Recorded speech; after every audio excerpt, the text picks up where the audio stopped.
Soyez le bienvenu, mesdames et messieurs, Info du peuple, pour la couverture médiatique, annonces et publicité de vos entreprises, de vos produits et tout consort. Info du peuple, vous voulez passer votre message religieux, politique, social, vous êtes l'invité du journal. Info du peuple, avec des journalistes de haut vol, c'est pour vous servir. Pour tout contact, plus 243 81 27 34 222 90 68 777 85. Info du peuple dans vos salons, chez vous. On est là à votre service. Il est temps de vous informer, mesdames et messieurs, bonsoir et bienvenue dans ces magazines. À la ligne de l'actualité, devant les étudiants de l'Université pédagogique nationale, UPEN en cycle, ce mercredi 5 mai 2021, le chef de l'État, Félix-Antoine Tshisekedi, a annoncé la suspension des achats de syllabus et une probable baisse de frais académiques. Propos recueillis par Ben Kade Kabonto. Suivez. Nouvelle mususu na ngina pesa bino ya kitoko ezali oyo ekokomela pe baninga na bino oyo ya campus de Kinshasa, c'est-à-dire okozwa pe wifi gratuit awa.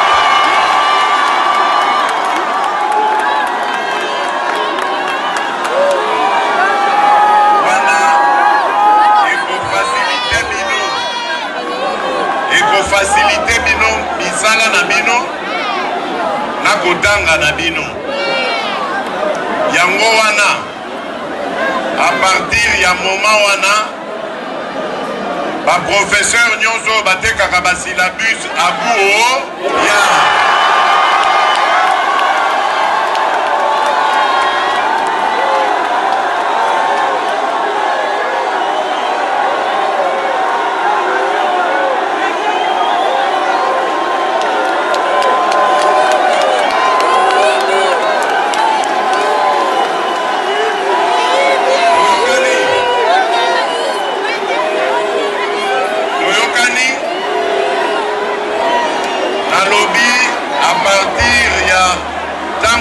wifi ekokota makambo ya kofutisaka ba étudiants syllabus abuo ya nalingi koyoka ngo lisusu te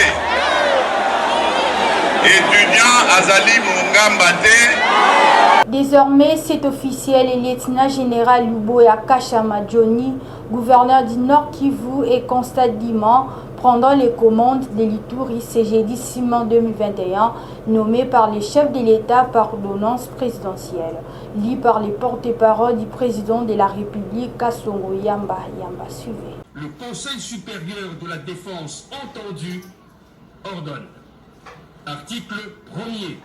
Sont nommés membres du gouvernement provincial militaire de la province du Nord Kivu aux fonctions en regard de leur nom, post-nom et prénom, les personnes ci-après.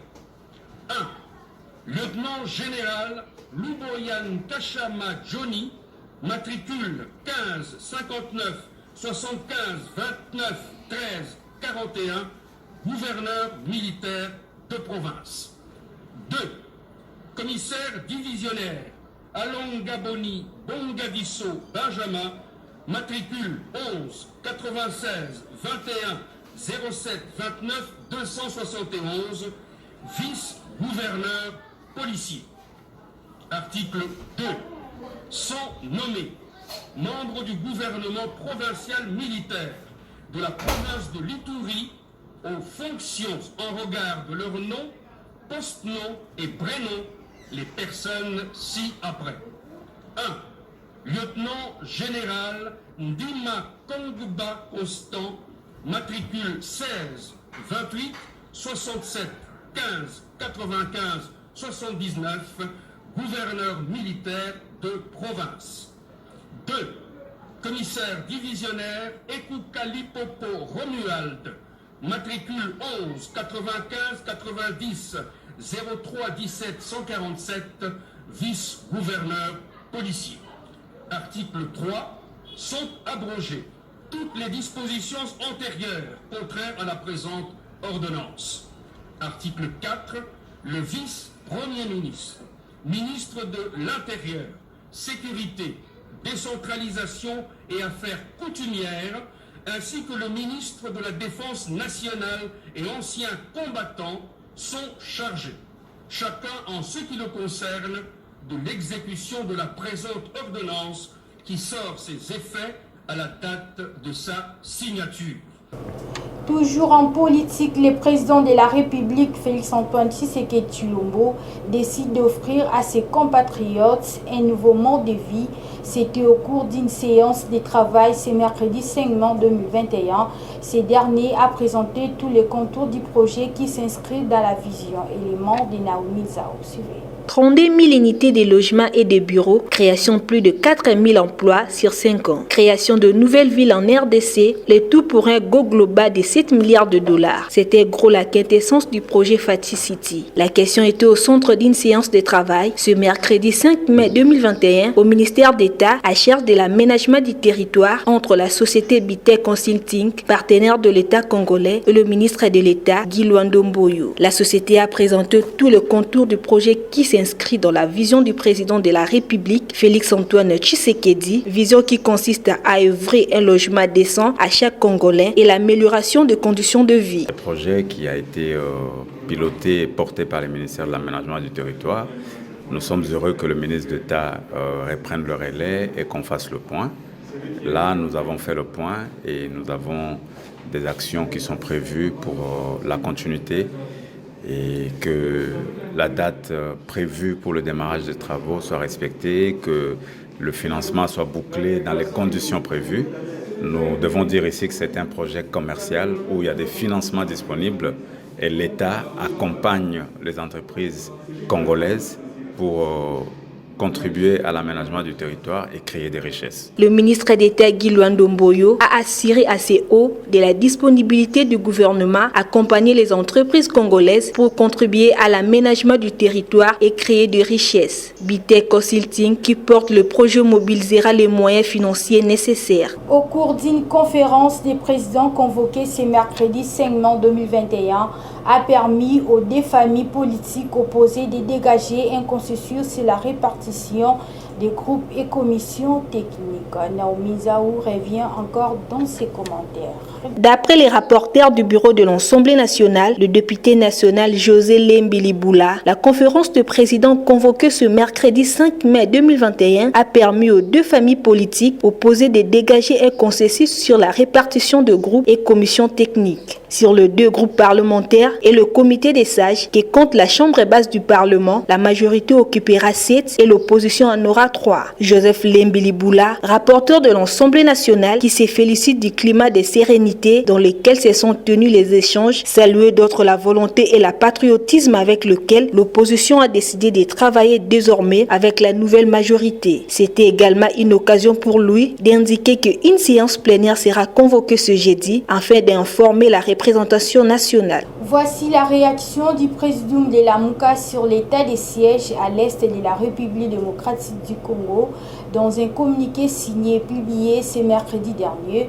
Pour ces derniers, ce fait est une manœuvre politique pour museler les concitoyens. Alex Kabantou nous en dit un peu plus. Dans un communiqué signé et publié mercredi 5 mai 2021, le présidium de la coalition Lamuka espère que l'état de siège décrété en province du Nord Kivu et de l'Uturi n'est pas une manœuvre politique pour museler les citoyens congolais et accueillir massivement les populations étrangères que l'on voudrait implanter dans la partie est de la République démocratique du Congo. Par ailleurs, le présidium de Lamuka dénonce l'amateurisme avéré dans la gestion de l'État congolais et rappelle que les restrictions de liberté qui accompagnent l'état de siège sont un acte grave en ce qu'il suspend l'état de droit dans la partie du territoire frappée par les dispositifs. Le présidium soutient que si une partie de la République est en guerre, c'est toute la RDC qui est en guerre. Dès lors, il faut réellement trouver des solutions adéquates et pérennes au lieu de simples effets d'annonce. Il est de notoriété publique que les régions du Nord Kivu et de l'Uturi ne sont pas contrôlées militairement par Kinshasa et par conséquent, on doit avoir le courage de dire la vérité. Peut-on lire ces communiqués? À noter que le présidium Lamuka soutient le vrai problème du pays réside dans l'illégitimité des institutions et de leurs animateurs ainsi que dans la désorganisation de l'armée nationale. Toujours en société, les mouvements des indignés s'accordent avec la décision du chef de l'État décrétant l'état de siège dans les provinces de l'Ituri et Nord Kivu dès ces jours. Ces derniers a formulé quelques recommandations au gouvernement pour la réussite de cette politique sécuritaire. Alexis Kabantou, suivez. J'ai décidé de proclamer l'état de siège sur La décision du président de la République décrétant l'état de siège dans les provinces de l'Ituri et du Nord Kivu a rencontré les attentes de mouvement des indignés de la situation sécuritaire dans la partie est du pays. Cette structure n'a pas manqué de porter sa voix. Pour nous, c'est quand même une partie des victoires par rapport à ce que nous, on a toujours eu à décrier et à proposer même. Malgré que nous, on était en train de demander qu'on puisse proclamer l'état d'urgence, qui est différent à l'état des sièges, mais l'état des sièges, c'est diffère par rapport à l'état d'urgence parce que l'état des sièges, l'administration sera dirigée par des éléments des FARDC et de la police, donc le force de sécurité. Et nous trouvons que c'est un bon démarche qui a été pris par les autorités du pays. Mais seulement, cette démarche peut arriver à un bon résultat, ça sera par rapport au grand travail qui devrait être fait par rapport aux sélections des officiers qui seront affectés pour diriger ces provinces. On a ciblé l'Ituri, on a ciblé le Nord Kivu, les deux premières provinces qu'on a déclarées qui seront dirigées bientôt par des éléments des FARDC et de la police. Mais nous devrions rappeler que nous ne voudrions pas nous retrouver dans un état de siège qui sera dirigé par des officiers moins crédibles, c'est-à-dire des ex-chefs rebelles, c'est-à-dire des officiers qui sèment la confusion, des officiers cités dans des détournements aussi au sein de l'armée congolaise, des officiers affairistes. Cette organisation a par l'occasion formulé quelques recommandations au gouvernement pour la réussite de cette politique sécuritaire. Nous demandons au chef de l'État de bien vouloir purger l'armée congolaise et même la police, c'est-à-dire sanctionner des officiers affairistes, des officiers cités dans la persistance des guerres. Ils entretiennent les guerres là-bas pour faire des commerces. Ils sont dans le détournement des minéraux et pour eux, la guerre les arrange. Ces officiers-là doivent être sanctionnés. Deuxièmement, radier des officiers sous sanction. La gestion de province sous l'état de siège est assurée par les forces de sécurité. Les dirigeants civils sont suspendus actuellement dans les deux provinces en attendant la restauration totale de la sécurité. La route Bongolo reliant les quartiers Kaouka et le Nord dans la commune de Kalamou dans un état de délabrement avancé. Les usagers et les habitants de ces coins de la capitale lancent ce jeudi 6 mai 2021 un SOS aux autorités concernées. Images et commentaires. Après la pluie et les beaux temps, dit-on, ces dictons n'a pas son sens sur la route Bongolo, reliant le quartier Kaouka et Yolo Nord dans la commune de Kalamou dans un état de délabrement avancé. Cependant, les usagers de cette route ont difficulté et les habitants de ces coins de la ville province de Kinshasa lancent un SOS aux autorités concernées. Bonjour papa, nous sommes à Bongolo, route qui est moins. Bon, par rapport à cet état, nous voyons comment que la route est impraticable. Vous voyez comment le bus est en train de se débrouiller par rapport à cette route. Il n'y a même pas de passage. C'est vraiment difficile. Regardez comme c'est petit, déjà enfoncé dans l'eau. En tout cas, ça ne va pas parce que c'est la seule route qui reste. D'ailleurs, à Kimwenza, Kapela Kimwenza, il n'y a plus de route. Les routes vraiment établies. Il n'y a plus vraiment moyen de passer. Quand il y a la pluie, vous voyez même les caniveaux, il n'y a même pas moyen que pendant la pluie, l'eau puisse passer dans les caniveaux. Il n'y a pas moyen, l'eau reste seulement sur la route et il n'y a pas moyen parce qu'on sait, cette route c'est vraiment une route qui prend Gambela, Bongolo, Bondeko. C'est une grande route, mais c'est impraticable, c'est vraiment difficile.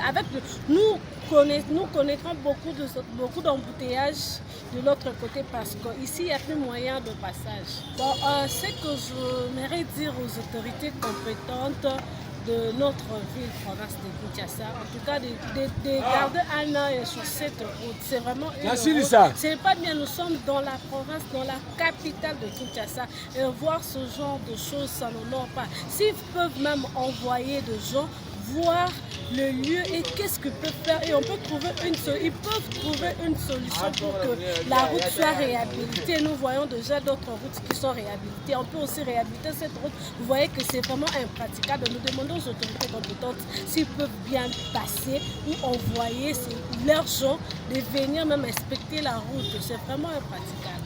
Nous osons croire que ces cris d'alarme touchera le cœur des autorités compétentes pour résoudre le plus vite possible cette situation macabre qui détruit l'image et la réputation de la capitale de la République démocratique du Congo.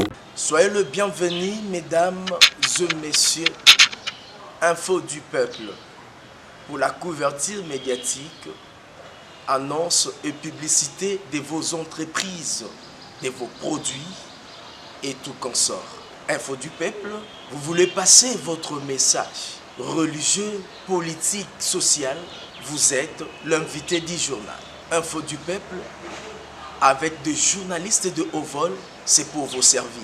Pour tout contact, plus 243 81 27 34 222 90 68 777 85.